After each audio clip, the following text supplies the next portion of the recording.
Sa mga tatay po, tandaan nyo, hindi ka-honor ang isang tatay na pinagkakaitan ng financial support ang kanyang mga anak. What's the point? Ang pagsuportang financial sa mga anak ay isang moral obligation. Kung mabuti kang magulang, lalo na isang tatay, hindi mo ipagwawalang bahala ang pagsuporta sa mga anak mo. Naniniwala ba kayo na kailangan nating suportahan yung mga anak natin? Hindi mo pwedeng ipagwalang bahala ang pagsuportang pinansyal sa mga anak mo. Wala kang kwentang ama kung lahat ng bisyo mo na susunod mo, pero yung mga anak mo nagugutom.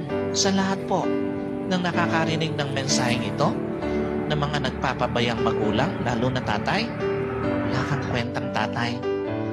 Kung nagugutom yung mga anak mo pero nasusunod mo lahat ng bisyo mo, may pambili ka ng alak, may pangsugal ka, may pambabae ka, may pandrugs ka, pero mga anak mo nagugutom, nasasaktan, wala kang kwentang tatay.